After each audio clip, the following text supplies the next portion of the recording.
ఉన్నావా అసలున్నావా. అందరికీ నమస్కారం.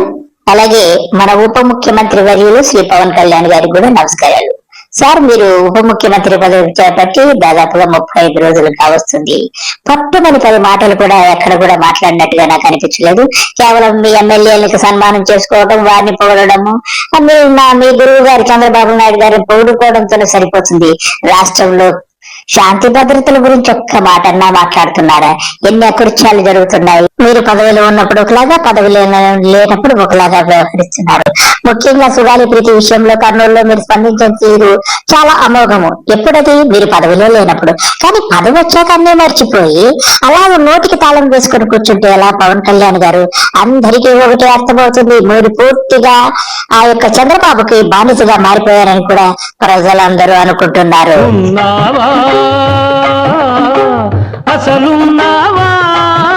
గతంలో అయ్యగారు సుగాలి ప్రీతి గురించి కర్నూలులో ఏం మాట్లాడారో అయ్యగారు ఆ వీడియోని ఇప్పుడు మనము చూద్దాం. సామాన్యుల ఇల్లు, ఒక చిన్నపాటి ఉద్యోగం చేసుకునే తండ్రి, ఇంట్లో పని చేసుకునే ఒక ఇల్లాలు, ఒక 14 ఏళ్ల కూతురు ఒక రెసిడెన్షియల్ స్కూల్ కి పంపిస్తే కర్నూలులో రోజు తల్లిదండ్రులకు ఎలా ఉంటుంది? మా బిడ్డ స్కూల్ కి పోయింది, తిరిగి ఇంటికి వస్తుంది. ఆ అమ్మాయి ఇంగ్లీష్ మాధ్యమంలో చదువుకుందా, తెలుగు మీడియం అనుకుందా కంటే కూడా ఇంటికి స్కూల్కి వెళ్ళిన బిడ్డ క్షేమంగా వస్తాను ప్రతి తండ్రి ఆశించే, దాంట్లో పెద్ద ఎక్కువ ఆశ కూడా లేదు, సహజం. అలాంటి బిడ్డ యాజమాన్యం ఫోన్ చేసి, అమ్మ మీ కూతురిని ఒకసారి వచ్చి తీసుకెళ్ళండి అమ్మ, బాగలేదు, పడిపోయిందంట, కళ్ళు తిరిగి పడిపోయిందని చెప్తే అంటే వెళ్ళిందంట. ఆవిడ వెళ్తే అలాంటి ఫ్యాన్కి ఉరేసుకొని అమ్మాయి అలా ఉంటే, ఉరి ఎలా వేసుకుంటామండి మనం? ఎవరన్నా ఉరేసుకుంటే ఎలా వేసుకుంటారు? కింద కాళ్ళు ఆంతయ్య. ఆ బిడ్డ 14 ఏళ్ళ బిడ్డని చూస్తే ఆ తల్లి చెప్తుంటే నా కన్నీళ్ళు వచ్చేసి నాకు ఏమి చేయాలని నిస్సహాయత. ఉంటే కళ్ళు మూసుకున్నావా? అప్పుడు మాట్లాడిన మాటలన్నీ మర్చిపోయి, ఇప్పుడు అధికారం వస్తానే గతాన్నంతా మర్చిపోయి, ఇప్పుడు జరుగుతున్న సంఘటనల గురించి కనీసం ఒక్క మాట అయినా మాట్లాడకపోవడం విడ్డూరముగా ఉంది. అధికారం ఉంటే ఒకలాగా, అధికారం లేకపోతే ఒకలాగా పవన్ కళ్యాణ్ గారు, ఇది మీ యొక్క ద్వంద్వ వైఖరికి నిదర్శనంగా కనపడుతుంది. సినిమాల్లో అయితే 100 డైలాగులు చెప్పగలవు, నిజ జీవితంలో చెప్పలేవు. నిస్సహాయతో కన్నీళ్ళే వస్తాయి, నిజ జీవితంలో ఏమి చేయలేము. ఉన్నావా అసలున్నావా? నాకు మీ యొక్క మనసును చక్కగా అర్థం చేసుకున్నాను అనిపిస్తుంది. ఎందుకంటే మీరు గతంలో చెప్పారు కదా, నిస్సహాయాన్ని ఏమి చేయలేని అంటున్నారు కదా. నిజమే, మీరు అధికారం ఉన్నా ఒకటే, అధికారం లేకపోయినా కానీ ఏమీ చేయలేరని ప్రజలందరికీ అర్థం అవుతుంది. సినిమాలో తొడలు కొట్టొచ్చు, అరవచ్చు, కేకలు పెట్టచ్చు, మీసాలు తిప్పుకోవచ్చు. పవన్ కళ్యాణ్ గారు, మీరు అసలు ప్రజలకు ఏం చెప్పదలుచుకున్నారు? సరే, అప్పుడు అధికారం లేదు, నేను సినిమాల్లో అయితే తొడలు కొడతాను, మీసాలు తిప్పుతాన్నారు, బాగానే ఉంది. కానీ పదవి వచ్చింది కాదండి, ఎన్ని అకృత్యాలు జరుగుతున్నాయి, ఎన్ని గొడవలు జరుగుతున్నాయి, రేప్ కేసులు జరుగుతున్నాయి, పిల్లల మీద అకృత్యాలు జరుగుతుంటాయి. కనీసం నోరెప్పకుండా ఇవేం మాట్లాడండి మీరు? కనీసం గతాన్ని మీ వీడియోలు మీరు చూసుకుంటే అసలు మీకు అసలు మనసు అనేది ఉందా అనేది, మనస్సాక్షి అనేది ఉందా అనేది కూడా నాకు అనుమానం వస్తుంది. కానీ నిజ జీవితంలో నిస్సహాయతే, ఏడుపే, కన్నీళ్లే. మరి జగన్ రెడ్డి గారు నిజంగా చిత్తశుద్ధిగానే ఉంటే ఆ ఆడబిడ్డను చంపేసిన వాళ్ళ కేసు ఎందుకు తీరాయన? పవన్ కళ్యాణ్ గారు జగన్ గారికి అప్పుడు చిత్తశుద్ధి ఉండబట్టే ఆ కేసును ఏం చేశారు? సిబిఐకి అప్పగించారు. కానీ మీరేం చేశారండి? 35 రోజులైంది వచ్చి గవర్నమెంట్ లోకి, రోజుకొక అకృత్యం జరుగుతుంది, చిన్నపిల్లల మీద అగత్యాలు జరుగుతున్నాయి, ఎన్నెన్నో రేపులు జరుగుతున్నాయి, మర్డర్లు జరుగుతున్నాయి, దౌర్జన్యాలు జరుగుతున్నాయి. నోరు విప్పరే? మీకు నోరు రావడం లేదా? మీ నోరు కుట్టేసుకున్నారా అని చెప్పి ప్రజలందరూ అనుకుంటున్నారండి. మీరు కేవలం చంద్రబాబు నాయుడు గారికి బానిసలా మారిపోయారని కూడా అందరూ అంటున్నారు. మీరు ఇలాగే ఉంటే మీకు అదో గతి మాత్రము తప్పదని హెచ్చరిస్తున్నారు. ఎందుకు వాళ్ళు వెనకేసుకొస్తారు? వాళ్ళు పోలీసులు ఏం చేస్తున్నారు అక్కడ? పోలీసులకి బిడ్డలు ఉండరా? ఆడబిడ్డలు ఉండరా? పోలీసులకి, రాజకీయ నాయకులకి ఆడబిడ్డలు ఉండరా? చేసిన ఆ బిడ్డని చంపేసిన విధవలకి ఆడబిడ్డలు లేరా?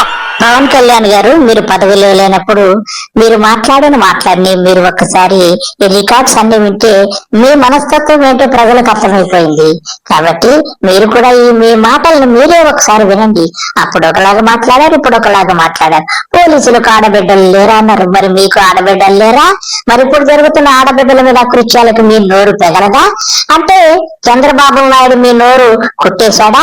ఇవన్నీ కూడా ప్రశ్నలు ఉత్పన్నమవుతున్నాయి. కాబట్టి ఇప్పటికైనా మీరు నోరు తెరిస్తే బాగుంటుందని ప్రజలందరూ కోరుకుంటున్నారు. పవన్ కళ్యాణ్ గారు, ఒకటి, జనసేన తెలుగుదేశం ప్రభుత్వం వచ్చిన వెంటనే లా అండ్ ఆర్డర్ సిచ్యువేషన్ మటుకు చాలా చాలా చాలా బలంగా ఉంది.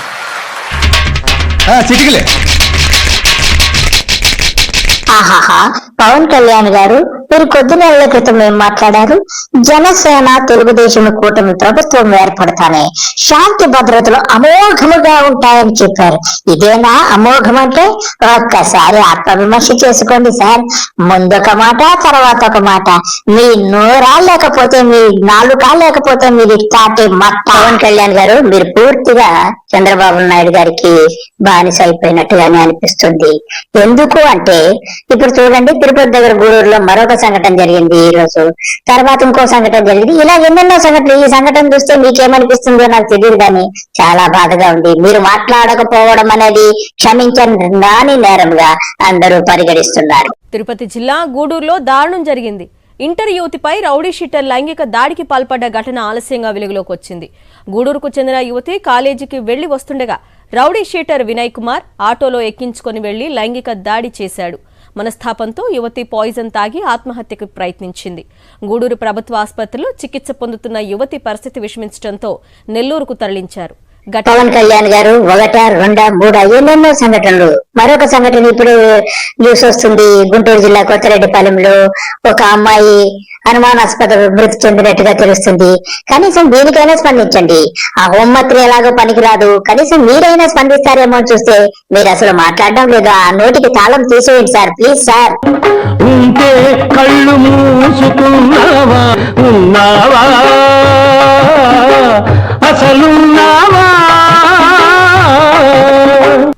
గుంటూరు జిల్లా కొత్తరెడ్డిపాలెంలో బాలిక అనుమానాస్పద మృతి కలకలం రేపుతోంది. గ్యాస్ గోడౌన్లో పనిచేసే నాగరాజే హత్య చేశాడంటున్నారు కుటుంబ సభ్యులు. నిందితుడిని కఠినంగా శిక్షించాలని కోరుతూ ఆందోళన చేపట్టారు. రహదారిపైనే కూర్చుని నిరసనలకు దిగారు.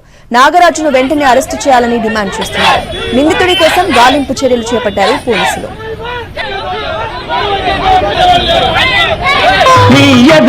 హింసలు జరుగుతూ ఉంటే పవన్ కళ్యాణ్ గారు, మౌన దీక్ష విరమించండి సార్.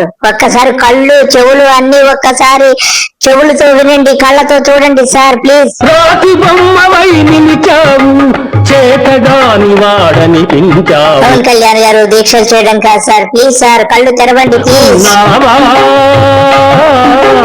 అసలున్నావా? పవన్ కళ్యాణ్ గారు, అప్పుడే ఇంకొక సంగతి విన్నాను. వెనుకొండలో అప్పుడే జిలాని అనేటువంటి వ్యక్తిని దారుణంగా హత్య చేశారట. కళ్ళు తెరవండి సార్.